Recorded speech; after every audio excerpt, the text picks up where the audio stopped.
இன்னைக்கு நம்மகிட்ட இருக்கக்கூடிய ஒரு பெரிய மூட நம்பிக்கை என்ன தெரியுமா? நம்ம எல்லாம் என்ன நினைக்கிறோம் அப்படின்னா, ரைஸ் சாப்பிட்றதுனால தான் சுகருக்கு மாத்திரை போட்டுட்டு இருக்கோம், ரைஸ் சாப்பிட்றதால இன்சுலின் போட்டுட்டு இருக்கோம் அப்படின்னு. அப்படிதானே? நான் ஒரு கேள்வி கேட்குறேன், பதில் சொல்றீங்களா? வட இந்தியாவில் அவங்க ரைஸ் சாப்பிடவே மாட்டாங்களே, என்னைக்காவது ஒரு தான் ரைஸ் சாப்பிடுவாங்க. வட இந்தியாவில் எத்தனை பேர் சுகருக்கு மாத்திரை போட்டுட்டு இருக்காங்க, எத்தனை பேர் இன்சுலின் போட்டுட்டு இருக்காங்க? கமெண்ட்ஸில் எழுதுங்க சார். இன்னொரு பெரிய மூட நம்பிக்கை, சுகருக்கும் ப்ரெஷருக்கும் மாத்திரை மட்டும் போட்டால் போதும் சரியாயிரும் அப்படின்னு. அப்படி யாருக்கா சரியாயிருக்கா சொல்லுங்களா? இன்னொரு பெரிய மூட நம்பிக்கை என்ன தெரியுமா? நடைபயிற்சி மட்டும் பண்ணால் போதும், சுகருக்கு மாத்திரையை நிறுத்திடலாம், ப்ரெஷருக்கு மாத்திரையை நிறுத்திடலாம் அப்படின்னு. அப்படி யாராவது நடைபயிற்சி மட்டும் பண்ணி நிறுத்தியிருக்காங்களா? நல்லா கேட்டுடுங்க.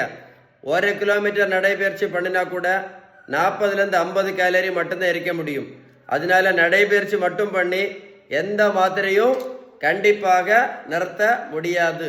இதுதான் இப்போ ரொம்ப ஃபேமஸ். இப்போ சிறுதானியம் மட்டும் சாப்பிட்டா போதும், சுகர் மாத்திரையை நிறுத்திடலாம், ப்ரெஷர் மாத்திரையை நிறுத்திடலாம், எல்லா மாத்திரையும் நிறுத்திடலான்னு ஒரு பெரிய மூட நம்பிக்கை. இப்போ அப்படி யாராவது நிறுத்தியிருக்காங்களா சொல்லுங்களேன்?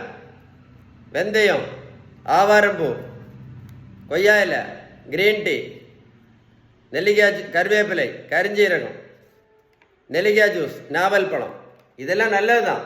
நான் என்ன கேட்குறேன்னா, இதெல்லாம் சாப்பிட்டதுனால யாராவது சுகர் மாத்திரை நடத்தியிருக்காங்களா? இல்லை யாருக்காவது பிபி மாத்திரை நடத்தியிருக்காங்களா? இல்லை யாராவது கொலஸ்ட்ரால் மாத்திரை நடத்தியிருக்காங்களா? இல்லை யாராவது இன்சுலின் நடத்தியிருக்காங்களா? சுகருக்கு ஒரே ஒரு மாத்திரை போட்டுட்டு இருந்த சுகர் பேஷண்ட் இப்போ 3 மாத்திரை சாப்பிட்டுட்டு இருக்காங்களா? சுகருக்கு மட்டும், சுகருக்கு மாத்திரை மட்டும் போட்டுட்டு இருந்த பேஷண்ட் இப்போ இன்சுலின் போட்டுட்டு இருக்காங்களே. வெந்தயம், கருவேப்பிலை, கரிஞ்சீரகம், மாங்காய் இலை, கொய்யா இலை, சிறுதானியம், இதெல்லாம் சாப்பிட்ட பிறகு கூட நல்லா கேட்டுடுங்க.